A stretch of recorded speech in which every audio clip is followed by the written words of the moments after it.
Drama से लाडली के आने वाले एपिसोड बहुत ज्यादा इंटरेस्टिंग होने वाले हैं। जब नाजो का सच उमर के सामने आएगा तो वो बहुत ज्यादा शर्मिंदा होगा कि उसने अपनी बीवी के साथ कितने ज्यादा जुल्म किए।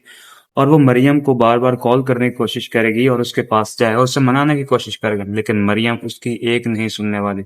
क्योंकि उमर अब बाप बन चुका है और मरियम के जो बच्चा पैदा हुआ है तो उमर की ख्वाहिश होती है कि वो जाके उनसे मिले। लेकिन मरियम उससे कहती है कि तुम्हें पहले तो ख्याल नहीं है, तुम्हें तब ख्याल है जब तुम्हारी बहन की सच्चाई तुम्हारे सामने। मैं तो तुम्हें कितनी बार कह चुकी थी कि ये नाज़ों का जब सच सामने आएगा तो तुम सब बहुत ज़्यादा शर्मिंदे होगे। वो कहते हैं कि तुमने इस तरह से मुझे बेइज्जत किया, मुझे घर से धक्के मार कर दिया, अब तुम यहाँ पर क्या लेने आए हो? लेकिन जब मरियम को इस बात का एहसास हो जाता है कि उमर वाकई में ही माफ़ी मांगना चाहता है, वो उस बात पर शर्मिंदा है, तो उसे माफ़ कर देती है और उसके साथ हंसी खुशी रहने लगती है।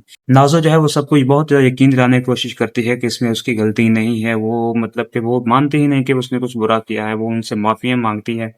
जो उसका भाई है वो भी उसके मुखालिफ हो चुकता है और वो सारे इल्जाम जो है वो सुंदस पर डाल देता है। सुंदस की जो है वो तबीयत खराब हो जाती है, तो इस बार फिर जो शक है वो सबका नाजो पर ही जाए, क्योंकि पहले भी नाजो की वजह से ये सारी मुसीबतें खड़ी हुई थी और अब भी उन्होंने यही समझना कि ये सब नाजो ही कर रही है। इनका जो बाप मर चुका है उसकी जो असल पीछे मरने की वजह थी उसके पीछे नाजो ही, क्योंकि इसके नाज न खरीदने थे, इसने इनको डिप्रेशन में मुबतला कर दिया था, जिसकी वजह से मौत वाकई हो चुकी थी। और इसको जहां पर इसकी शादी हुई थी वहां पर भी इसको वो रहने ही नहीं देते, मतलब कि वो भी इससे तंग है। वो पछता रहे हैं कि उन्होंने नाजो से शादी क्यों की।